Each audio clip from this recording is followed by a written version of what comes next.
Welcome to money master. పరిచయం అక్కర్లేని వ్యక్తి ఇప్పుడు ప్రస్తుతం మనతో ఉన్నారు, క్రాంతి బత్తిని గారు.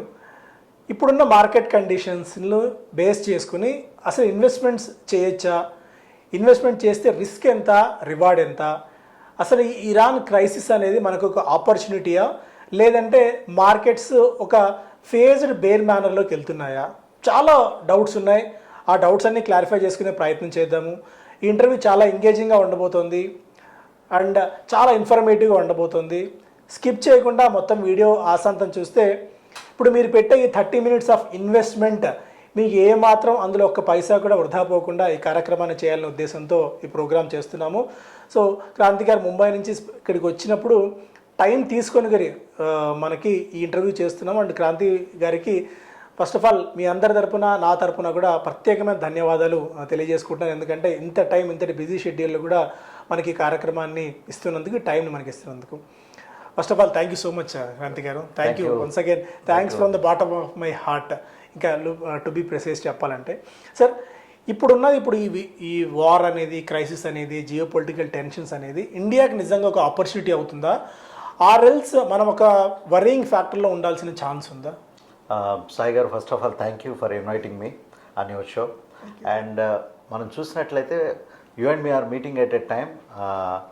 ఏదైతే అఫీషియల్ స్టేట్మెంట్ కొన్ని నిమిషాల ముందే వచ్చింది, that Iran is officially opening the gulf of the strait of హార్మోస్.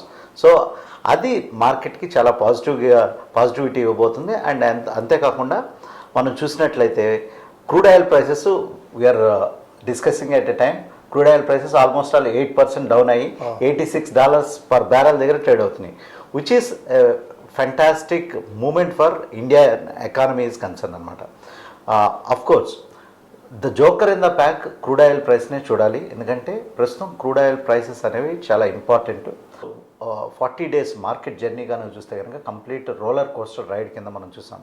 Crude oil ఏ రకంగా $120 per barrelకి వెళ్ళటం, దాని యొక్క ఇంప్లికేషన్స్ మనం ప్రతి సెక్టర్ మీద చూసాం. నార్మల్గా ప్రతి ఒక్క ఇన్వెస్టర్ అనుకుంటారు క్రూడ్ ఆయిల్ అంటే మనం దాన్ని పెయింట్ ఇండస్ట్రీ గురించి డిస్కస్ చేస్తాం, లేకపోతే మనం డైరెక్ట్ ఫ్యూయల్ గురించి డిస్కస్ చేస్తాం, ఏటీఎఫ్ గురించి డిస్కస్ చేస్తాం, ఎయిర్పోర్ట్ టర్బైన్ ఫ్యూయల్ గురించి డిస్కస్ చేస్తాం. క్రూడ్ ఆయిల్ యొక్క ఇంపార్టెన్స్ ఎంత ఇంపార్టెన్స్ అంటే ప్లాస్టిక్ ఎవ్రీథింగ్ ఉంటుంది. But to get in to the details, మనం వాడే కోల్గేట్ టూత్పేస్ట్లో కూడా నురుగు ఎట్లా వస్తుందంటే because of the crude oil extract అనమాట. So there is a propylene which is used in the crude oil. So అంత రా మెటీరియల్ యొక్క ఇంపాక్ట్, అంత ఎక్స్ట్రాక్షన్ క్రూడ్ ఆయిల్ యొక్క సప్లిమెంట్స్ అనేవి మనం మన యొక్క జీవన విధానంలో రెగ్యులర్ లైఫ్లో క్రూడ్ ఆయిల్ యొక్క ఇంపార్టెన్స్ ఉండటం మనం చూస్తున్నాం. అందువల్లనే క్రూడ్ ఆయిల్ అనేది చాలా important economy like India. Thanks to the Middle East crisis ఏదైతే ఉందో ఒక ఆపర్చునిటీస్ని, కానీ ఏంటంటే we have been so much bearish about crude oil Sai గారు. గత కొంతకాలంగా అంటే last 5-6 years we are bearish on crude oil. But ఏదైతే which is favourable for Indian economy. But ఈ మిడిల్ ఈస్ట్ క్రైసిస్ ఏదైతే అప్రహెన్షన్ని క్రియేట్ చేసి క్రూడ్ ఆయిల్ ప్రైసెస్ని అంత హైట్ అండ్ యాక్టివిటీకి తీసుకెళ్ళినాయో, అగైన్ ఎక్కడ యూటర్న్ తీసుకుందో ఒక ఆపర్చునిటీ ఇండియన్ ఇన్వెస్టర్స్కి వచ్చింది. కానీ ఏంటంటే elevated crude oil levels for a prolonged period అనేది ఇండియన్ ఎకానమీకి ఎటువంటి మంచిది కాదు. It is a disastrous situation for India అనమాట. Sir, I do agree with you. కాకపోతే ఇప్పుడున్న సిచ్యువేషన్లో ఏదైనా Iran strait of Hormuz open చేసినా, అరల్స్ డొనాల్డ్ ట్రంప్ వాళ్ళిద్దరి మధ్య సైద్య కుదిరిందా లేదా అన్నది మనకు, అంటే ఈ లాస్ట్ బైలాటరల్ స్టేట్మెంట్స్ రాలేదు, అంతా యూనిలాటరల్ స్టేట్మెంట్స్ వస్తున్నాయి. ఎగ్జాక్ట్లీ. బట్ ఇది ఎంతవరకు సస్టైన్ అయ్యే అవకాశం ఉంటుంది? దీన్ని నిజంగా ఆపర్చునిటీగా తీసుకొని మార్కెట్స్ ఇక్కడ నుంచి ఆ బేర్ ఫేజ్లోకి, బేర్ ఫేజ్ అని అన్నాను కానీ ఆ కరెక్షన్ మోడ్లో నుంచి బయటకు వచ్చి మార్కెట్స్ పైకి వెళ్ళేందుకు స్కోప్ ఉంటుంది.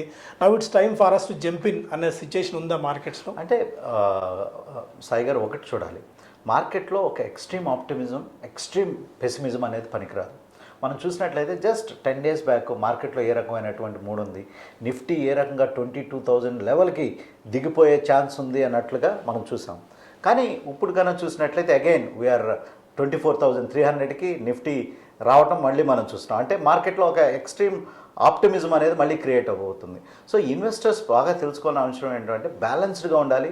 ఈ క్రైసిస్ యొక్క ఇంపాక్ట్ ఎంతకాలం ఉంటుంది, క్రూడ్ ఆయిల్ ప్రైసెస్ ఎంతకాలం ఈ వర్టికల్ మేనర్లో వెళ్తాయో అనేది ఇన్వెస్టర్లు క్యాలిక్యులేట్ చేసుకోవాలి, బేరీజ్ వేసుకోవాలి. దట్ ఈస్ ఎక్స్ట్రీమ్లీ క్రూషియల్ అనమాట. ఈ మార్కెట్లో ఇన్వెస్టర్స్ తెలుసుకోవాల్సింది ఎక్స్ట్రీమ్ ఆప్టిమిజం ఉండకూడదు, ఎక్స్ట్రీమ్ పెసిమిజం ఉండకూడదు. వాళ్ళ యొక్క లాంగవిటీ ఎంత టైం మార్కెట్లో ఉంటారో అది చూసుకుని ఇన్వెస్ట్ చేసేయటం చాలా ఇంపార్టెంట్ కింద ప్రస్తుతం మార్కెట్లో చూడాలి సాయి గారు. సార్ ఇంకొకటి, కొన్ని పాజిటివ్ పాయింట్స్ ఉన్నాయి, కొన్ని నెగిటివ్ పాయింట్స్ ఉన్నాయి. పాజిటివ్ పాయింట్స్ ఏంటి అంటే ఈవెన్ ఐఎంఎఫ్ తీసుకోండి, ఎస్ఎన్పి తీసుకోండి, ప్రపంచంలో ఏ రేటింగ్ ఏజెన్సీ తీసుకున్నా కూడా ఇండియా 6 నుంచి 6.5% దాకా గ్రోత్ రేట్ ఉంటుందని చెప్పి ప్రతి ఒక్కరు అంచనా కడుతున్నారు. వరల్డ్తో పోలిస్తే మనం వరల్డ్ జీడిపితో పోలిస్తే ఆల్మోస్ట్ రెట్టింపు స్థాయి జీడిపితో మనం వర్కౌట్ చేస్తున్నాం. ఇవన్నీ ఒక ఎత్తు అయితే, ఒకటి క్రూడ్ పెరుగుతోంది, రూపీ డౌన్ఫాల్ మనం చూస్తున్నాము, డెఫిసిట్ పెరుగుతోంది సిఏడి, అండ్ ఈసారి ఎల్లినో ఎఫెక్ట్ వల్ల వర్షాలు పెద్దగా పడవు అని చెప్పి ఒక అంచనా ఉంది, అండ్ ఎఫ్ఐ సెల్లింగ్. ఇవన్నీ నెగిటివ్ ఫ్యాక్టర్స్ కూడా, అంటే ఎంత రోజీ పిక్చర్ ఉందో అట్ ది సేమ్ టైం రోజుకి కింద థార్న్స్ కూడా అంత గట్టిగానే కనిపిస్తున్నాయి. సో వీటిని ఎలా చూడొచ్చు మనం? ఒకటి సాయి గారు, మీరు చెప్పినట్లు మనం చూస్తే కనుక ఇప్పుడు విజిబుల్గా చూసినట్లయితే అన్ని అడ్డంకులు ఓవర్ హ్యాంగ్సే కనపడుతున్నాయి. కానీ మార్కెట్ కనుక మనం చూసినట్లయితే ప్రస్తుతం మీరు చెప్పినట్లే క్రూడ్ ఆయిల్ ప్రైసెస్ కనుక చెయ్యి దాటిపోతే కనుక Indian markets medium to short టర్మ్లో చాలా స్ట్రెస్కి, నెక్స్ట్ ఒక సెల్లింగ్ ప్రెషర్కి లోన్ అవుతాయి అనటంలో ఎటువంటి సందేహం లేదు. కానీ మనం క్రూడ్ ఆయిల్ ప్రైసెస్ కనుక చూస్తే కనుక లాస్ట్ 15-20 ఇయర్స్లో లాట్ ఆఫ్ క్రూడ్ ఆయిల్ రిజర్వ్స్ని ఇప్పుడు అంది వస్తున్నటువంటి టెక్నాలజీతో క్రూడ్ ఆయిల్ రిజర్వ్స్ని, వెల్స్ని బాగా ఎక్స్ట్రాక్ట్ చేయడం జరిగింది. సో డిమాండ్కి సప్లైకి ఉన్నటువంటి గ్యాప్ అనేది చాలా నారో డౌన్ అవ్వడం మనం చూస్తున్నాం. Next in addition to that ఏదైతే గ్రీన్ ఎనర్జీ, అంతేకాకుండా ఈ ఫాసిల్ ఫ్యూయల్స్, ఫ్లెక్స్ ఫ్యూయల్స్ ఏవైతే యాడ్ అయినాయో ఇవన్నీ క్రూడ్ ఆయిల్ డిమాండ్ని కొంతవరకు తగ్గించడంలో ప్రధాన పాత్ర పోషిస్తున్నాయి. It's a long way to go, we are still at a starting stage అనమాట. సో ఆ ఒక్క పాయింట్తో మనం చూసినట్లయితే మీడియం టు షార్ట్ టర్మ్లో క్రూడ్ ఆయిల్ ప్రైసెస్ పెరిగినప్పటికీ లాంగ్ టర్మ్లో క్రూడ్ ఆయిల్ ప్రైసెస్ డెఫినెట్గా తిరిగి మళ్ళీ కింద రావడానికైతే కారణాలు చాలా ఉన్నాయి. తప్పకుండా లాంగ్ టర్మ్లో క్రూడ్ ఆయిల్ ప్రైసెస్ మళ్ళీ మనం ఎక్కడైతే స్టార్ట్ అయ్యామో మళ్ళీ $70 పర్ బ్యారెల్కి డెఫినెట్గా రావడానికి అవకాశాలు ఉన్నాయి. అంతేకాకుండా మనం చూసినట్లయితే ప్రస్తుతం మనం 2007 and 2008లో కనుక చూస్తే కనుక crude oil prices $148 per barrel touch అవ్వటం మనం చూస్తున్నాం. సో ఆ సిచ్యువేషన్ కూడా ఎకానమీని తట్టుకొని నిలబడటం మనం చూస్తున్నాం. మీరు చెప్పినట్లే మనం హిస్టారికల్గా చూసినట్లయితే రూపీ ఎప్పుడు మన చిన్నప్పటి నుంచి చూసినప్పటికీ మనం ఇంత డెవలప్ అవుతున్నా, ఇంత ముందుకు వెళ్తున్నా, రూపీ ఈజ్ ఆల్వేస్ ప్రెషర్లో ఉండటం మనం చూస్తున్నాం. So that is a historical fact అనమాట. బట్ కొంచెం స్టెబిలిటీ అనేది రావాలి రూపీకి. బట్ సెంచరీ లెవెల్కి వస్తుందని ప్రతి ఒక్కళ్ళు ఎక్స్పెక్ట్ చేసినప్పటికీ ఆర్బీఐ యొక్క టైమ్లీ ఇంటర్వెన్షన్తో సెంచరీ కాకుండా బ్రేక్ పట్టడం మనం చూస్తున్నాం అనమాట. సో ఇది ఒక ఫ్యాక్టర్. ఫారెన్ పోర్ట్ఫోలియో ఇన్వెస్టర్స్ కనుక మీరు చూసినట్లయితే డెఫినెట్గా కొంచెం అప్రహెన్షన్ అనేది ఉంది. డెఫినెట్గా it's open fact. Okay, foreign portfolio investors మనం నార్మల్గా when we started our careers, foreign portfolio investors $1 billion ఒక 1-2 monthsలో కనుక అమ్మినట్లయితే market use to collapse. But ఇప్పుడు కనుక చూసినట్లయితే 2 lakh మనం మార్చి నెలలో కనుక చూసినట్లయితే more than 1 lakh crores selling foreign portfolio investors నుంచి వచ్చింది. లాస్ట్ ఏప్రిల్ నెలలోనే చూసినట్లయితే ఆల్మోస్ట్ 40,000 crores ఈ టైం గ్యాప్లోనే సెల్లింగ్ అనేది జరిగింది. But Indian markets are strong and resilient thanks to every investor watching this programme. And ఆ ఈక్విటీ కల్ట్ అనేది ఇండియాలో పెరుగుతుంది. రిటైల్ ఇన్వెస్టర్స్ యొక్క ఫోకస్ అనేది పెరిగింది. So retail DIs, domestic institutional investors చాలా మార్కెట్ని నిలబెట్టడంలో ప్రధాన పాత్ర పోషించడం మనం చూస్తున్నాం. సార్ ఇంకొకటి, ఇది ఒక రకంగా ఈ వార్ అనేది మనకు కొన్ని కనువిప్పు కలిగించింది ఇండియా కంటే. మనం పూర్తిగా డిపెండెంట్ అయిపోయాం ఇతర దేశాల మీద. ఒక్కసారి ఒక స్ట్రైట్ ఆఫ్ హార్మూజ్ క్లోజ్ చేయగానే ఇండియాలో అటు ఎల్పిజి కొరత, పవర్ కొరత, కెమికల్స్, ఫార్మా, నేమ్ అన్నీ విలువిల్లాడే పరిస్థితి వచ్చేసింది. స్టిల్ ఇంకా ఆ క్రైసిస్ మనం చూస్తున్నాం. ఇదేమన్నా మనకు ఆపర్చునిటీ కాబోతుందా ఫ్యూచర్లో? అట్లీస్ట్ గవర్నమెంట్ ఇప్పుడు దృష్టి పెడితే మేబీ ఒక 5 years డౌన్ ది లైన్ ఆర్ఎల్స్ 10 years డౌన్ ది లైన్. ఒకటి ఎందుకంటే ఉదాహరణకి ఎల్పిజి నుంచి పిఎన్జికి షిఫ్ట్ కావాలని ఒక థాట్ ప్రాసెస్, ఆర్ఎల్స్ ఈవీ నుంచి అదే క్రూడ్ నుంచి ఆర్ఎల్స్ పెట్రోల్ డీజిల్ నుంచి ఈవీకి కొద్దిగా షిఫ్ట్ ఓవర్ అవ్వాలి, ఆర్ఎల్స్ ఈ ఎథనాల్ని 20% మిక్స్ నుంచి 25-27కి చేయాలని ఒక థాట్ ప్రాసెస్. ఇవన్నీ ఏ సెక్టార్స్కి మనకు డోర్స్ ఓపెన్ చేసే స్కోప్ ఉంది? స్పెసిఫిక్ స్టాక్స్ అంటే ఆ సెక్టార్స్లో ఈ స్టాక్స్కి మనకి ఛాన్స్ ఉంది పెరగడానికి అంటే అదే స్టాక్స్ అని చెప్పలేను, కానీ మేబీ సెక్టార్ బ్రాడ్గా ఈ సెక్టార్స్ మనకు బెనిఫిట్ అవుతాయన్న థాట్ ఏదైనా మనం తీసుకోవచ్చా? చాలా ఇంట్రెస్టింగ్ క్వశ్చన్ మీరు అడగడం జరిగింది సాయి. కానీ ఏంటంటే గవర్నమెంట్ ప్రయారిటీస్ డిఫరెంట్ ఉంటాయి. Next way of government policy మేకింగ్లో కొన్ని ప్రయారిటీ పాలసీస్ ఉంటాయి, కొన్ని నాన్ ప్రయారిటీ పాలసీస్ ఉంటాయి. సో గవర్నమెంట్ యొక్క ఉద్దేశాల ప్రకారం ఈ ప్రయారిటైజేషన్ అనేది జరుగుతుంది. మనం లాస్ట్ ఫ్యూ ఇయర్స్ నుంచి కనుక చూసినట్లయితే ఈవీ అడాప్షన్ అనేది మనం చాలా ఫాస్ట్గా వెళ్తుంది అనుకున్నాం. టెస్లా ఇండియాలోకి వచ్చినప్పుడు ప్రతి ఒక్కళ్ళు ఏమనుకున్నారంటే ఇంకేముంది ఇండియాలో ఎక్కడ చూసినా టెస్లా కార్స్ ఉంటాయి అనుకుంటారు. బట్ సేల్స్ కనుక చూస్తే చాలా poor numbers. Next EV adoption చాలా ఇంకేముంది రేపటి నుంచి ఈవీఏ కంప్లీట్ ఫ్యూచర్ అనుకుంటే కనుక ఆ అడాప్షన్ అనేది గవర్నమెంట్ ఇన్సెంటివ్స్ కానీ లేకపోతే faster adoption of mobility of electric vehicles కూడా చాలా స్లోగా వెళ్ళడం మనం చూసామన్నమాట. సో గవర్నమెంట్ యొక్క ప్రయారిటీస్ ఇప్పుడు ఈ ఈవీ అడాప్షన్ని స్లో లైన్లో ఉన్నటువంటి ఈవీ అడాప్షన్ని ఫాస్ట్ లైన్లోకి తీసుకురావడం ఒక ప్రయారిటీగా మార్చడానికి అయితే డెఫినెట్గా ఉండటం మనం చూడబోతున్నాం. అంతేకాకుండా మన నార్మల్గా ఒక ఫన్నీ పార్ట్ ఏంటంటే ఇండియన్ ఎకానమీ గురించి మనకి చాప కిందకి నీళ్ళు వచ్చేదాకా మన వాళ్ళు మూవ్ ఓవర్ అనమాట. So because of the priorities, because it's a one of the largest country. So policy making and adoption అనేది కొంత టైం పట్టడంలో అది సహజంగానే చూడాలి. మనం లిబరలైజ్డ్ పాలసీస్ మనకి ఎప్పుడు వచ్చినాయి? 1991లో మన గవర్నమెంట్ గోల్డ్ని తనఖా పెట్టే స్థాయికి వచ్చిన తర్వాత కానీ మనం లిబరలైజ్డ్ పాలసీస్ నేర్చుకోవాలి. సో ఇక్కడి నుంచి బహుశా మన యొక్క క్రూడ్ రిజర్వ్స్ నార్మల్గా అయితే 45 days ఆర్ 30 daysకి ఉండటం జరుగుతుంది. ఆ రిజర్వ్స్ని పెంచడానికి అవకాశం ఉంది. సో ఆ ఇన్ఫ్రాస్ట్రక్చర్ అనేది డెఫినెట్గా పెరగడానికి అవకాశం ఉంది. మనం చైనా చూసినట్లయితే they can store up to 6 months దాకా స్టోర్ చేసే కెపాసిటీస్ వాళ్ళకున్నాయి. చైనాకు కూడా ఇంకా ఎక్కువ కెపాసిటీస్ ఉన్నాయి. సో ఆ రకంగా బహుశా ఈ crude storage and LPG storage ఇవి నెసరీ ఐటమ్స్ కాబట్టి డెఫినెట్గా ఆ స్టోరేజ్ కెపాసిటీస్ పెంచడం గవర్నమెంట్ ఒక ప్రయారిటీగా తీసుకోవడానికి అయితే అవకాశం ఉంది. అంతేకాకుండా ఈ షిప్పింగ్ లైన్స్ కానీ షిప్పింగ్ లైనర్స్ అన్నీ dominated by Chinese ship makers అది. సో మనం ఆల్రెడీ చూస్తున్నాం షిప్ బిల్డింగ్ యాక్టివిటీని గవర్నమెంట్ ఫోకస్ చేస్తుంది. సో అంతేకాకుండా మీరు చెప్పినట్టు ఎల్పిజి నుంచి పిఎన్జికి షిఫ్ట్ అవటం, సో ఆ రంగంలో ఉన్నటువంటి ఇన్ఫ్రాస్ట్రక్చర్ కంపెనీస్ అన్ని బెనిఫిట్ అవడానికి అవకాశం ఉంది. నెక్స్ట్ ఈ పైప్ మేకర్స్ ఎవరైతే ఉన్నారో ఈ పైప్ మేకర్స్కి కూడా డిమాండ్ రావడానికి అవకాశం ఉంది. సో ఇట్లా వేరే సబ్సెట్స్ మనం చూడడానికి అవకాశం ఉంది. అంతేకాకుండా ఈవీ ఛార్జింగ్ ప్లేయర్స్ ఎవరైతే ఉన్నారో వాళ్ళకు కూడా స్లోగా, అంటే ఇదేదో ఓవర్ నైట్లో చేంజెస్ ఎక్స్పెక్ట్ చేయడానికి లేదు. ఎందుకంటే ప్రతి ఒక్కళ్ళు ఇంకేముంది ఈవీ అనుకుని ఈవీ స్టాక్స్ అన్నింటినీ మనం టాటా మోటార్స్ కనుక చూసినట్లయితే 600 లెవెల్ నుంచి సగం అవటం మనం చూస్తున్నాం. సో ఆ ఎక్స్ట్రీమ్ పెసిమిజం ఎక్స్ట్రీమ్ ఆప్టిమిజం అనేది పనికిరాదు. సో ఆ బ్యాలెన్స్డ్గా ఉన్నప్పుడే ఇన్వెస్టర్స్ లాంగ్ టర్మ్లో గెయిన్ చేయడం జరుగుతుంది. మీరు చెప్పినట్లే ఈ సబ్సెట్స్ ఆఫ్ పార్ట్స్ ఏవైతే ఉన్నాయో వాటిల్లో ఒక స్ట్రాంగ్ యాక్టివిటీ చూడడానికి అయితే డెఫినెట్గా అవకాశాలు కనపడుతున్నాయి. సార్ మీరు ఈ పాయింట్లో వచ్చి నేను కొన్ని స్పెసిఫిక్ స్టాక్స్ జోలికి వెళ్తాం. అంటే ఇప్పుడు ఈవీ అనుకున్నాం, ఈవీలో బస్సు స్పేస్లోనేమో కమర్షియల్ సెగ్మెంట్లో ఒలెక్ట్రా కానీ జేబీఎం ఆటో కానీ చాలా స్ట్రాంగ్గా కనిపిస్తుంది. At same time Ashok Leyland కానీ టాటా మోటార్స్ సివి కానీ ఇంకా ఈ స్పేస్ అంతా క్యాచప్ చేసినట్టు కనిపించట్లేదు. సో ఈ 4లో తీసుకుంటే ఒకటేమో జేబీఎం కానీ లేకుంటే టాటా మోటార్స్ కమర్షియల్ వెహికల్ కానీ ఒలెక్ట్రా కానీ, సో వీటిల్లో ఎలాంటి మిక్స్ అండ్ మ్యాచ్ ఎలాంటి చర్నింగ్ జరగచ్చు, వీటి మీద ఎంత మనకు స్ట్రాంగ్ మోట్ పెట్టుకోవచ్చు?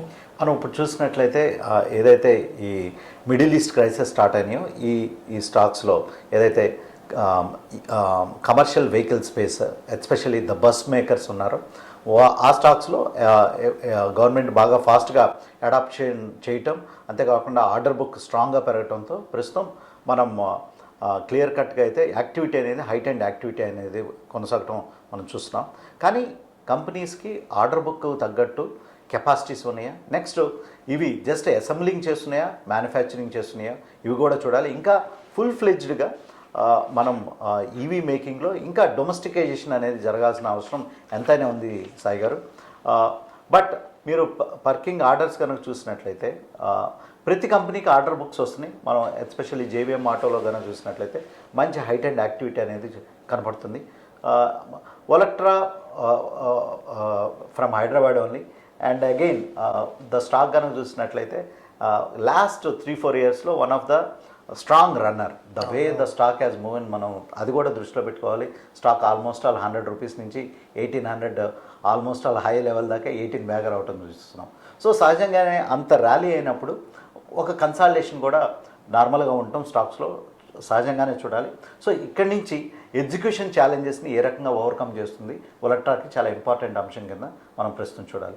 నార్మల్గా రిటైల్ ఇన్వెస్టర్స్ స్టాక్ 100 రూపీస్లో నుంచి 1800 వెళ్ళింది కదా, ఇక్కడి నుంచి కూడా ఇదే సిమిలారిటీలో స్టాక్ వెళ్తుందా అనుకునే ఎంటర్ అయ్యే ఇన్వెస్టర్స్ కొంచెం కాషియస్గా ఉండి సేమ్ ఎగ్జిక్యూషన్ కెపాసిటీస్ ఏ రకంగా ఈ ఫ్యూచర్ని ఈ కంపెనీ ప్రైస్ డిస్కౌంట్ చేసుకుని ఉందో ఆ అంశాలను కూడా చూసుకుని ఇన్వెస్ట్ చేసేటప్పుడు ఆ ప్రికాషన్స్ తీసుకోవడం ఎంతైనా ఇంపార్టెంట్ అంశం కింద మనం చూడాలి.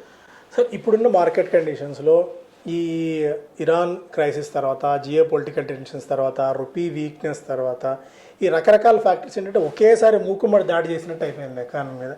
అంటే రీటైల్ ఇన్వెస్టర్స్ తలదాచుకోవడానికి ఎక్కడ అసలు ఏ సెక్టార్ ఏ స్టాక్లో చూరి కింద వెళ్ళి ఉంటామంటే కూడా ధైర్యం చేయలేని పరిస్థితి. అంటే ఒక్కసారిగా అంటే వెన్నీ ట్రైన్స్ ఇట్ పోర్స్ అంటారు కదా, అట్లా కుమ్మరి చేసింది. సో అట్లీస్ట్ ఇప్పుడు అంటే మార్కెట్ మళ్ళీ కొద్దిగా ఇక్కడ సెటిల్ డౌన్ అవుతుంది. అండ్ ఈ క్రూడ్ మేబీ కొద్దిగా ఇక్కడ సెటిల్ డౌన్ అవ్వచ్చు, మేబీ హార్మోస్ ఓపెన్ అవ్వచ్చు. ఇప్పుడు ఇక్కడి నుంచి పికప్ చేసుకోవడానికి ఆర్ఎల్స్ ఇక్కడ నుంచి మేబీ ఓకే అంటే పైనుంచి కొద్దిగా ఎటు కరెక్షన్ అయ్యాయి స్టాక్స్ అన్నీ కూడా. చాలా స్టాక్స్ 200 DMA కింద క్వాలిటీ స్టాక్స్ కూడా మనకు కనిపిస్తున్న తరుణంలో ఎనీ స్పెసిఫిక్ సెక్టార్స్ కానీ ఎనీ స్పెసిఫిక్ స్టాక్స్ కానీ I'm not asking recommendations, at least to focus on ఈ పాయింట్ ఆఫ్ టైంలో. ఎందుకంటే మనం ఈ ప్లాట్ఫామ్ ద్వారా స్టాక్స్ రికమెండ్ చేయట్లేదు కానీ బట్ అట్లీస్ట్ ఈ స్టాక్స్ మీద దృష్టి పెట్టండి so that they can do there homework and at least at the end of the day వాళ్ళు హోంవర్క్ చేసినారు they can pick up those stocks in that sectors. ఒకటి సాయి గారు మనం చూసినట్లయితే మీరు చెప్పారు రీసెంట్గా మనం ఒక ఈ 30 డేస్లోనే market complete roller coaster ride అనేది మనం చూస్తున్నాం. అంతేకాకుండా మనం 2008లో గ్రేట్ ఫినాన్షియల్ క్రైసిస్ చూసాం. And recent to our memories Covid crisis చూడటం జరిగింది. Now another form of crisis Middle East crisis రూపంలో రావటం మనం చూస్తున్నాం. సో మార్కెట్స్లో there is always something to worry in the market. So we need to be optimistic. Okay, మార్కెట్ని కనుక చూస్తూ ఉంటే కనుక ఓకే మీరు నేను రోజు మార్కెట్ని చూస్తుంటే కనుక డిప్రెషన్లోకి వెళ్ళడానికి కూడా అవకాశం ఉంది. సో మార్కెట్లో ప్రతిరోజు ఏదో ఒక అంశం అనేది ఒక వరీయింగ్ ఫ్యాక్టర్ కింద ఉంటుంది. So there is no day where we can come to our office and say ఏమి అంతా మంచిగానే ఉంది, ఓకే మనం ఈ రోజు నుంచి ఉన్న డబ్బులన్నీ స్టాక్ మార్కెట్లో పెట్టేద్దాం అనే రోజు అనేది ఉండదు. సో ఆ క్రైసిస్ మూమెంట్లో నుంచి ఆపర్చునిటీస్ అనేవి ఎమర్జ్ అవుతాయి. సో అది సహజంగా అనే విషయమే, బట్ వెరీ డిఫికల్ట్. దాన్ని చాలా ఈజీగా చెప్పొచ్చు కానీ ప్రాక్టికల్గా చూడటం చాలా కష్టమైన అంశం అన్నమాట. బట్ దానికే మార్కెట్లో ఎక్స్పీరియన్స్ అనేది చాలా ఇంపార్టెంట్. ఆ క్రైసిస్ జరిగినప్పుడు ఏ రకంగా మార్కెట్ బిహేవ్ చేసింది, దాని తర్వాత మార్కెట్ అనేది ఏ రకంగా రీబౌండ్ అయిందో కూడా చూడటం అనేది చాలా ఇంపార్టెంట్. అందుకే నార్మల్గా పినాకిల్ ఆఫ్ ద ఫియర్ అంటారు. సో ఆ పినాకిల్ ఆఫ్ ద ఫియర్లో ఇన్వెస్ట్మెంట్ ఈజ్ ఏ నార్మల్గా స్టాక్ మార్కెట్ ఇన్వెస్టింగ్ అనేది చాలా సింపుల్గా ఉంటుంది, but it's in a hard way. ఆ ఉద్దేశంతోనే ఇన్వెస్టర్స్ ఆ పినాకిల్ ఆఫ్ ద ఫియర్లో కరేజ్తో, ఒక పేషెన్స్తో, ఒక విజన్తో ఇన్వెస్ట్ చేస్తే that's where wealth can be created. ప్రతి ఒక్కరికి కరేజ్ ఉంటుంది, మనీ ఉంటుంది, but patience is the key in this అన్నమాట. So and everybody have the vision but patience is the key. So ఈ మూడు ఈ డెడ్లీ కాంబినేషన్ అన్నమాట, కరేజ్, విజన్ అండ్ పేషెన్స్. ఈ మూడు క్యారెక్టర్స్ని డెవలప్ చేసుకుంటే కనుక డెఫినెట్గా ఇన్వెస్టర్స్ లాంగ్ టర్మ్లో వెల్త్ క్రియేట్ చేయొచ్చు. ఇక్కడి నుంచి మీరు అడిగినట్టు ఎటువంటి సెక్టర్స్ ప్రముఖంగా వెళ్ళటానికి అవకాశం ఉందంటే డెఫినెట్గా India is A domestic growth story. కొత్త కొత్త న్యూ సెక్టర్స్ వస్తున్నాయి, న్యూక్లియర్ పవర్ లాంటి థీమ్స్ వస్తున్నాయి. ఏరోస్పేస్ లాంటి థీమ్ అనేది ఇండియాలో ఎమర్జ్ అవుతుంది, which is at a very starting స్టేజ్లో, స్క్రాచింగ్ స్టేజ్లో ఉండటం మనం ప్రస్తుతం చూస్తున్నాం. ఇన్ఫ్రాస్ట్రక్చర్ రంగం చూస్తే కనుక ఇంకా ఇండియాలో డెఫిషియట్ ఉంది. మనం చైనాలో చూసినట్లయితే ఇన్ఫ్రాస్ట్రక్చర్ ఎక్సెస్ అనేది ఉండటం మనం చూస్తున్నాం. వేరేజ్ ఇండియాలో still lot of deficiency is there. So కానీ ఏంటంటే మనం ఇన్ఫ్రాస్ట్రక్చర్ స్టాక్స్ చూసినట్లయితే last 1.5 year, last 2 years infra రంగం అంటాం, కానీ ఒక స్టాక్ కూడా ఇన్వెస్టర్స్కి ఎటువంటి రివార్డ్ లేదు. So they are in a consolidation phase అనమాట. But valuations looks very attractive at this point of time. So patience ఉంటే కనుక ఇన్ఫ్రా రంగాన్ని ఇగ్నోర్ చేయని రంగం కాదు ఇది. దానికి ఇవ్వాల్సిన ఇంపార్టెన్స్ అనేది మీడియం టు లాంగ్ టర్మ్లో డెఫినెట్గా ఇన్ఫ్రా రంగానికి ఇంపార్టెన్స్ ఇవ్వటం మనం చూడాలి. అంతేకాకుండా పవర్ సెక్టర్లో ఉన్న స్టాక్స్ అన్నీ మనం చూసినట్లయితే ఆల్మోస్ట్ ఆల్ స్టాక్స్ అన్నీ చాలా రెసిలియన్స్ అండ్ రిసర్జెన్స్, అంటే చాలా పటుత్వం అనేది చూపించడం జరిగింది ఈ ర్యాలీలో. సో పవర్ సెక్టర్లో ఇన్వెస్టర్స్ డెఫినెట్గా ఇక్కడి నుంచి ఈవీ రంగం వెళ్ళాలన్నా పవర్ అనేది చాలా ఇంపార్టెంట్. సో పవర్ సెక్టర్ కూడా మంచి ఆపర్చునిటీస్ ప్రొవైడ్ చేయడానికి అవకాశం ఉంది. కానీ ఇక్కడ ఏంటంటే వాల్యుయేషన్స్ కొంచెం అక్కడక్కడ అంత చీప్ వాల్యుయేషన్స్ కాదు. సో స్టాక్ స్పెసిఫిక్గా వాటి యొక్క ఫ్యూచర్ గ్రోత్ ఏ రకంగా ఉండాలో చూడటం చాలా ఇంపార్టెంట్. అంతేకాకుండా గవర్నమెంట్ ప్రస్తుతం తీసుకున్నటువంటి ఈ న్యూక్లియర్ థీమ్స్ కానీ చూసినట్లయితే ఎల్ఎన్టీ కానీ, ఎన్టీపీసీ కానీ, ఇంకా చాలా స్మాల్ కంపెనీస్ ఉన్నాయి. వాటిని ఇన్వెస్టర్ యొక్క రిస్క్ అపెటైట్ని బట్టి చూస్ చేయటం, నెక్స్ట్ వాళ్ళ జర్నీ ఏ ఫేజ్లో ఉన్నారు, అంటే ఏదైనా న్యూ థీమ్ వచ్చినప్పుడు సాయి గారు ఇన్వెస్టర్స్ తెలుసుకోని అంశం ఏంటంటే వాళ్ళు స్టార్టింగ్ ఫేజ్లో ఉన్నారా, పీక్ స్టేజ్లో ఉన్నారా, అంటే మెచ్యూర్డ్ స్టేజ్లో ఉన్నారా, లేకపోతే మిడిల్ స్టేజ్లో ఉన్నారా చూసుకోవటం కూడా ఇంపార్టెంట్ అంశం కింద చూడాలి. అంతేకాకుండా డిఫెన్స్ థీమ్ మనం చూస్తున్నాం. డిఫెన్స్ స్టాక్స్ అన్నీ మనం కనుక చూసినట్టయితే లాస్ట్ మే మనకి ఏదైతే ఇండియా పాకిస్తాన్ మన క్రైసిస్ వచ్చినప్పటి నుంచి మన వార్ నుంచి చూసినట్లయితే ఆపరేషన్ సింధూర్ నుంచి ప్రస్తుతం డిఫెన్స్ స్టాక్స్ అన్నీ చాలా ఆ పీక్స్ నుంచి నియర్లీ ఒక 40-50% దాకా కరెక్ట్ అవ్వటం మనం చూస్తున్నాం. ఈ డిఫెన్స్ స్టాక్స్ అన్నిటికీ అంటే majority of the defence stocks, large cap defence stocks ప్రస్తుతం మనం చూసినట్లయితే ప్రతి ఒక్క company last 20 years some CNC చేసే కంపెనీ కూడా ఇప్పుడు డిఫెన్స్లో థీమ్ ఉంది కాబట్టి వీఆర్ ఎంటరింగ్ ఇంటూ డిఫెన్స్ అనే స్టేట్మెంట్స్ రావడం చూస్తున్నాం. అటువంటి కంపెనీస్ని వాళ్ళు ఏ స్టేజ్లో ఉన్నారో చూసి ఎంటర్ అవ్వడం మంచిది. మెచ్యూర్డ్ కంపెనీస్ కానీ మనం చూసినట్లయితే ఏదైతే కొచ్చిన్ షిప్ యార్డ్ కానీ, గార్డెన్ రీచ్ కానీ, మాస్గావ్ డాక్ యార్డ్ కానీ, లేకపోతే భారత్ ఎలక్ట్రానిక్స్ లిమిటెడ్ కానీ, ఇటువంటి స్టాక్స్లో ఎటువంటి డిప్ వచ్చిన ఇన్వెస్టర్స్ మీడియం టు లాంగ్ టర్మ్లో ఈ కంపెనీస్ చాలా promising companies, they have strong order book, earnings visibility అనేది ఉంది. అందువల్ల ఇటువంటి కంపెనీస్లో ఇవి జనరిక్గా ప్రతి ఒక్కరికి సూట్ అయ్యే స్టాక్స్ కింద మనం చూడాలి. ఇన్వెస్టర్స్ యొక్క రిస్క్ అపెటైట్ని బట్టి ఈ సప్లై చైన్లో డిఫెన్స్లో అనేక కంపెనీస్ ఉండటం మనం చూస్తున్నాం. ఆ కంపెనీస్ యొక్క వాల్యుయేషన్స్ కొంచెం ఇండివిజువల్ కంపెనీస్ని బట్టి ఇన్వెస్టర్స్ ఇన్వెస్ట్ చేయడం చాలా ఇంపార్టెంట్. మేము ఇది స్టాక్ రికమెండేషన్ కాదు, జస్ట్ డిస్క్లైమర్ అనమాట. ఒక 3-4 ఇయర్స్ బ్యాక్ పీటీసీ ఇండస్ట్రీస్ అనే ఒక కంపెనీలో ఇన్వెస్ట్ చేయడం జరిగింది. They are into defence as well as aerospace industry అనమాట. World's second largest company in some పాకెట్స్లో కూడా నేను విన్నాను. సో మేము ఆ కంపెనీని అండర్స్టాండ్ చేసుకోవడానికి కూడా చాలా స్ట్రగుల్ అవటం, ఆ కంపెనీ ఇండివిజువల్ ప్లాంట్కి వెళ్ళి విజిట్ చేసి అండర్స్టాండ్ చేసుకుని, సో దెన్ ఎందుకంటే బయట అవైలబుల్ పబ్లిక్ డొమైన్లో ఉన్న ఇన్ఫర్మేషన్ వేరు, ఆ కంపెనీని విజిట్ చేసిన తర్వాత కొంచెం బాగా అండర్స్టాండింగ్ అనేది పెరిగింది. సో అక్కడ చూసినట్లయితే వాల్యుయేషన్స్ నార్మల్గా కంపెనీ వాల్యుయేషన్స్ మనం what is visible on data కనుక చూసినట్లయితే ఇట్ ఈజ్ ఎవరు ఈ కంపెనీలో ఇన్వెస్ట్ అయ్యారు అనమాట. But when you go to the ground and understand the company, you know what is the future upside potentiality of that company అనేది అర్థం చేసుకోవటం జరుగుతుంది. సో ఇన్వెస్టర్స్ వారికి ఉన్న డొమైన్ నాలెడ్జ్లో, that's the competency area of కాంపిటెన్సీలో ఇన్వెస్ట్ చేయడం మంచిది. వాల్యుయేషన్స్ అర్థం చేసుకోవడం అనేది చాలా ఇంపార్టెంట్ అంశం కింద చూడాలి. సో ఈ ప్రధాన సెక్టర్స్ ఏదైతే మనం చెప్పామో ఈ సెక్టర్స్లో ఇన్వెస్టర్స్ ఫోకస్ చేయడం మంచిది. అంతేకాకుండా ప్రస్తుతం మనం చూసినట్లయితే నియర్లీ ఓఎన్జీసీ లాంటి కంపెనీస్ నెక్స్ట్ ఫ్యూ ఇయర్స్లో మీరు ఇందాక చెప్పినట్లు ఇండియన్ ఎకానమీ ఒక ఈ ఇంపోర్ట్ డిపెండెన్సీ తగ్గించుకోవడానికి ఆయిల్ ఎక్స్ప్లోరేషన్ యాక్టివిటీ బహుశా ఇంక్రీజ్ చేయడానికి అవకాశాలు ఎక్కువగా ఉన్నాయి. బట్ ప్రాబ్లం ఏంటంటే ఇక్కడ మనం ఎక్స్ప్లోర్ చేస్తే ఎక్స్ప్లోరేషన్ కాస్ట్స్ ఎక్కువ ఉంటాయి, ఎక్స్ట్రాక్షన్ కాస్ట్స్ ఎక్కువ ఉంటాయి. దాన్ని ఇంపోర్ట్ చేసుకుంటే కనుక Cheaper. ఇంకా చీపర్ కింద ఉంటుంది, క్వాలిటీ కూడా ఎక్కువ ఉండడానికి అవకాశం ఉంది. సో ఆ సెక్టర్లో ఇన్వెస్ట్మెంట్స్ ఏ రకంగా జరుగుతాయో, బికాస్ టెక్నాలజీ చాలా బాగా ఫార్వర్డ్ అవ్వటం మనం చూస్తున్నాం. సో అందువల్ల అక్కడ కూడా ఇన్వెస్ట్మెంట్స్, డ్రిల్లింగ్ కంపెనీస్ ఇన్వెస్ట్మెంట్స్ మనం చూసినట్లయితే కొన్ని కంపెనీస్ ఈ 40 డేస్లోనే డ్రిల్లింగ్ కంపెనీస్ ఆల్మోస్ట్ ఆల్ మనం అబాన్ ఆఫ్ షోర్ కానీ చూసినట్లయితే 2000 నుంచి 2007 దాకా it is one of the out performing company అనమాట.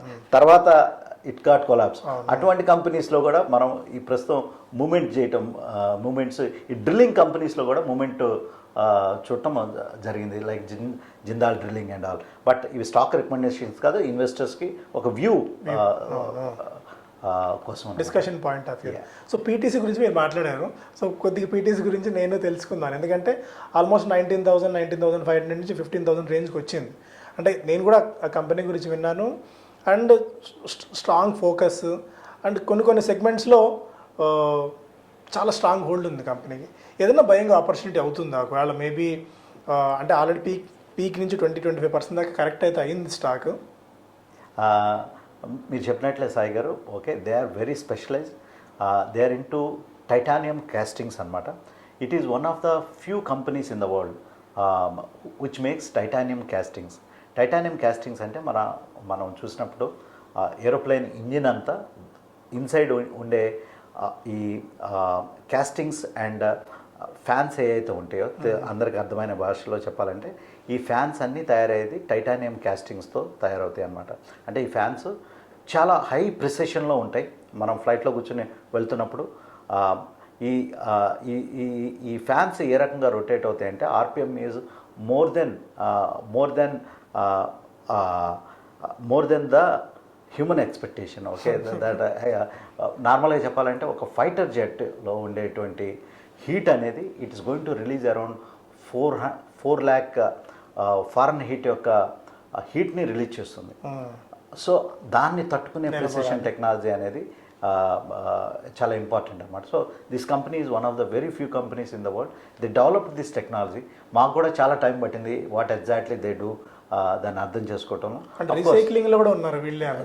They are going to start one of the world's second largest titanium recycling unit అనమాట.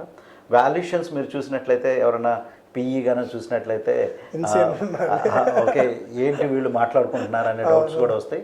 కానీ ఏంటంటే ఆల్వేస్ స్టాక్ మార్కెట్స్ మనం చెప్పిన విధంగా ఉండవు. ఓకే, ఈవెన్ ఇన్ఫ్యాక్ట్ ఆ పిఈ చూసే we also missed some kind of a rally anamata, but nothing is late in the market. We could able to catch at a very lower price comparatively the market price. రీసెంట్గా కూడా ఒక opportunity ఇవ్వడం జరిగింది. కానీ ఏంటంటే ఈ stocks high risk appetite ఉండాలి. ఇది అందరికీ సూట్ అయ్యే స్టాక్స్ కాదు, హై రిస్క్ అపెటైట్ ఉండే స్టాక్స్. సో ఇన్వెస్టర్స్ ఈ డిఫెన్స్ థీమ్ని బిలీవ్ చేసే ఇన్వెస్టర్స్ డెఫినెట్గా వారి ఒక ఇన్వెస్టర్ అడ్వైజర్ వాళ్ళ యొక్క సెల్ఫ్ స్టడీ చేసి ఇటువంటి స్టాక్స్లో లాంగ్ టర్మ్ కోసం అయితే ఇన్వెస్ట్ చేయడానికి అనుకూలమైన స్టాక్స్ కింద చూడాలి సాయి గారు. బట్ రిస్క్ అపెటైట్ అనేది చాలా ఇంపార్టెంట్.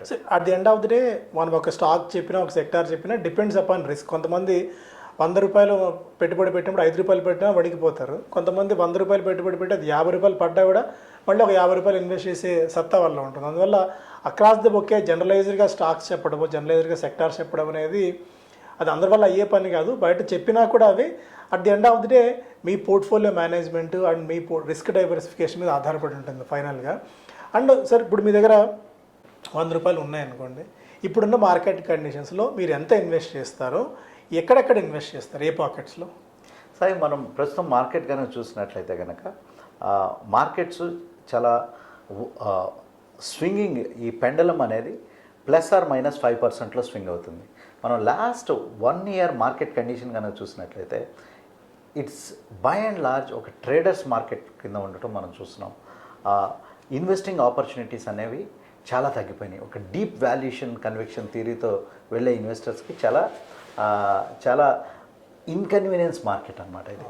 మనం చూసినట్లయితే throughout, not only in India, throughout the world మీరు కనుక చూసినట్లయితే రీసెంట్గా మోర్గాన్ హోసెల్, అంతేకాకుండా వారన్ బఫెట్ ఫాలోవర్స్ ఎవరైతే ఉన్నారో వాళ్ళందరూ వాల్యూ ఇన్వెస్టింగ్ అనేది చాలా కష్టం. Warren Buffett is succeeded because he is 20 years back value investing అనేది దొరికింది. ఇప్పుడు మార్కెట్లో finding the value is very much difficult అనమాట. బట్ ఈ రీసెంట్ క్రైసిస్ కొంచెం వాల్యుయేషన్స్ని ఒక ఆపర్చునిటీస్ని ఇచ్చినట్లుగా కనపడుతుంది. అంతేకాకుండా కొన్ని స్పెసిఫిక్ స్టాక్స్లో కంపేర్ విత్ ద ఫ్యూచర్ అక్కడ ఆపర్చునిటీస్ కూడా ఉండటం జరిగింది. అంతేకాకుండా సాయి గారు మనం చూసినట్లయితే చాలా వరకు ఈ లాస్ట్ 24 మంత్స్లో కనుక చూసినట్లయితే చాలా ఐపీఓస్ రావడం జరిగింది. ఈ ఐపీఓస్ మనం వచ్చినప్పుడు ఎంత ఎగ్జూబరెన్స్ చూసామో కూడా చూడటం జరిగింది. ఈ స్టాక్స్ అన్నీ ఆల్మోస్ట్ 50% దాకా కరెక్ట్ అయి ఉన్నాయి. నార్మల్గా ఇన్వెస్టర్స్ యొక్క సైకాలజీ ఎట్లా ఉంటుందంటే, ఓకే ఏదైతే స్టాక్స్ రిటైల్ ఇన్వెస్టర్స్ యొక్క సైకాలజీ ఏదైతే స్టాక్ పైకి వెళ్తుందో దాన్నే క్యాచ్ చేయడానికి ట్రై చేస్తుంటారు. లైక్ రైల్వే సెక్టర్లో మనం చూసాం, ప్రతి ఒక్కరి దగ్గర రైల్వే స్టాక్స్ ఉంటాయి. ఎప్పుడు కొన్నారంటే పీక్ ఆఫ్ ద మూమెంట్లో కొంటాం, లేకపోతే హై రేంజ్లో మొమెంటమ్ జోన్లో ఉన్నప్పుడు కొంటాం మనం చూస్తూ ఉంటాం. ప్రస్తుతం అయితే ఈ మొమెంటమ్ స్టాక్స్ ఏదైతే ఆగి ఉన్నాయో వాటిని కనుక ఒకసారి మళ్ళీ ఇన్వెస్టర్స్ కనుక మళ్ళీ ఆ స్టాక్స్ దగ్గరికి వెళ్ళి వాటి యొక్క ఫండమెంటల్స్ నెక్స్ట్ వచ్చేసేసి ఫ్యూచర్ గ్రోత్ ప్రాస్పెక్ట్స్ కనుక చూసినట్లయితే ఇక్కడ కూడా మంచి ఆపర్చునిటీస్ అనేవి డెఫినెట్గా ఉండడానికి అవకాశం ఉంది.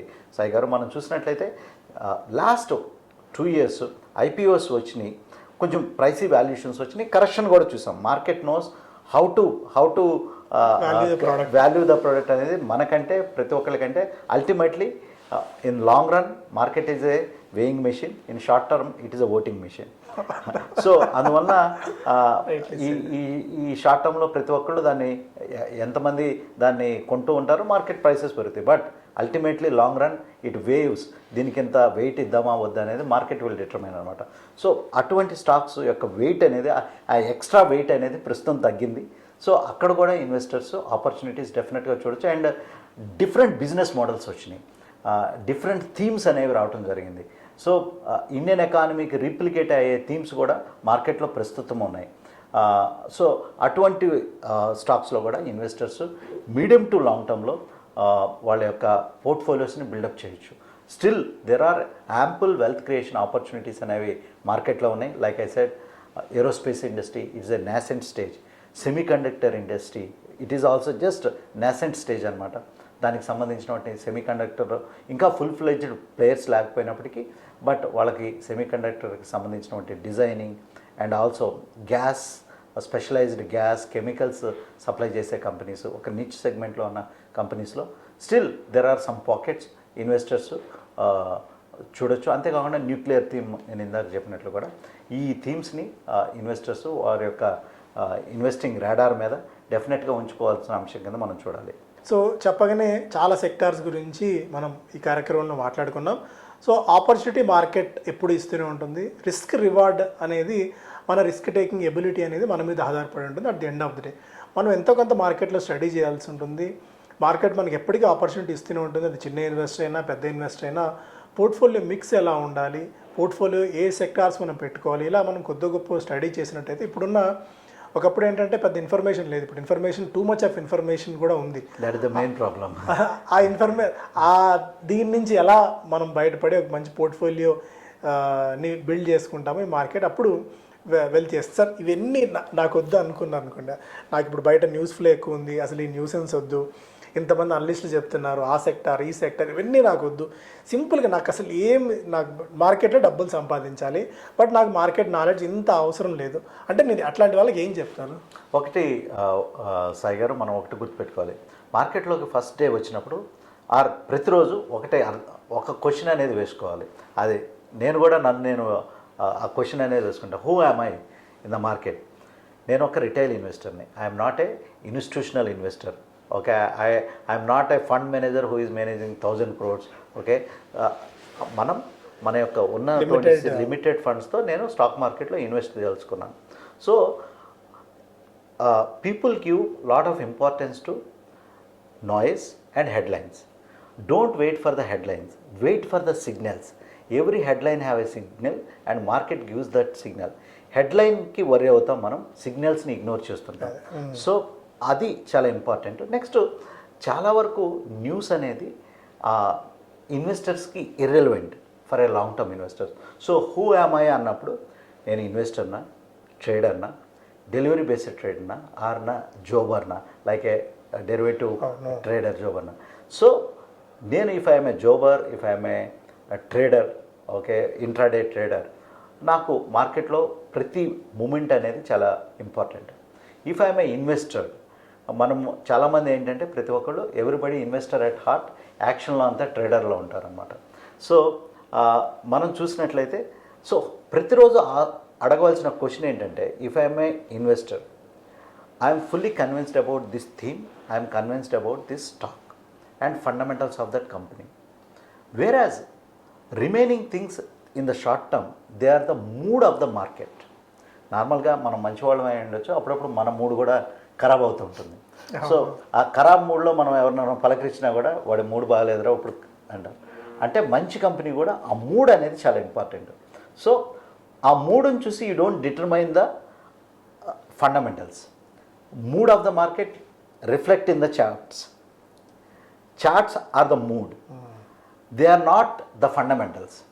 So if you are a trader, give the importance to the charts. If you are an investor, give the importance to the fundamentals. So అక్కడ ఆ ప్రిసైజ్ లైన్ ఏదైతే ఉందో అది క్రాస్ చేయకుండా మనం ఏంటో ఫస్ట్ ఇంట్రాస్పెక్ట్ చేసుకొని అటు ఇన్వెస్ట్ చేసినా ట్రేడ్ చేసినా don't trade like an investor, don't invest like a trader అని చెప్తుంటారు మార్కెట్స్లో సాధారణంగా. సో ఆ థిన్ లైన్ ఏంటో తెలుసుకొని మనం ఇన్వెస్ట్ చేస్తే ఆ ట్రేడ్ చేసిన మార్కెట్ ఎప్పటికీ మనల్ని రివార్డ్ చేస్తుంది. సో ఇది పార్ట్ 1 అని చెప్పుకుంటాం. పార్ట్ 2లో ఇంకొద్దిగా డీటెయిల్డ్గా మనం మాట్లాడుకుంటాం. ఆ తర్వాత పార్ట్ 3లో ఇంకొన్ని అంశాలు కూడా మనం ఈ కార్యక్రమంలో తెలుసుకుందాం. Thank you so much.